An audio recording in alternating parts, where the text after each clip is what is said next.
Hi guys, tinawagan tayo ng may-ari ng Isuzu MU-X na ito for GK1 engine at pinadouble check sa atin dahil blue by na po daw sabi ng isang mekaniko at hinatulan na po nila ng top overhaul dahil ang sabi malakas na daw yung talsik ng oil dito sa pillar plug. So tingnan natin yung ginawa nila.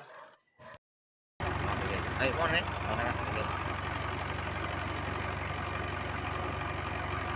So pinakita nila dito, tinakpan yung breather, tapos open yung pillar plug. So anong mangyayari? So ganito po.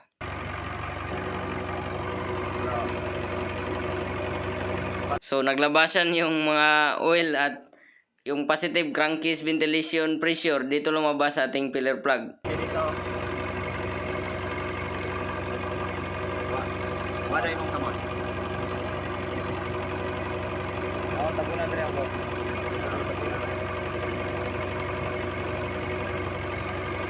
So not good yung ginawang procedure sa pag-diagnose nila. Dapat hindi tinatakpan yung breather at hindi rin ino-open tong pillar plug sa ganitong model. Kasi lahat ng 4GG1, 4GK1, RC4A, 4GG3, ganito rin ang mangyari. So normal lang po ito. Walang problema yung makina. Dahil malakas yung lubricating function natin dito sa ating double overhead camshaft at moving po yun. Umiikot. So nagtatalsikan talaga yung mga oil nito. So paalala po, huwag gayaan yung ganong procedure. Kasi magiging messy talaga yung engine bay nyo. At dito naman sa dipstick, ito rin naman yung ginawa nila.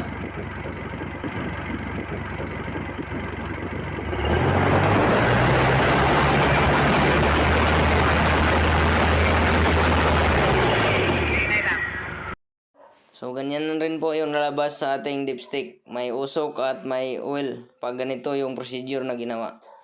So naging wrong diagnosis po yung ating unang mechanic. At dahil doon, meron naman tayong gawa ngayon. So double checking po yung gagawin natin. At magre-recommend tayo kung ano yung makikita natin. So dito, marami yung oil dito sa intake manifold banda. So ang cause po niyan is naglilik dito sa ating hose, turbo hose natin. So kailangan lang natin i-reseal yan. Hindi po kailangan yung top overhaul. Top overhaul po yung recommendation nila eh. So mali po yun. So ayan po. At yung ingay naman dito banda, sabi nila pakitingnan daw yung turbo kasi may problema rin daw. Ang problema po nito hindi po yung turbocharger. Ang problema po yung tensioner bearing ng ating aircon belt. So yun po, hindi po tayo magta-top overhaul ng makina. So check nga natin ulit yung dipstick. Ito. So meron talagang unting usok. So normal naman po yun. Ang kailangan natin dito para mabawasan yan, mag-change engine oil tayo. Hindi tayo gagastos ng malaki. Maintenance lang. Ayos na to. So yun po, after 3 hours, nagawa na natin yung mga dapat linisan, i-reseal, change oil ng makina. At ito na po, malinis na po yung engine natin at ayan po, wala talagang gagastusin na malaki pag tama yung diagnosis. Kaya mas maganda talaga guys yung magpasikan opinion sa ibang mechanic.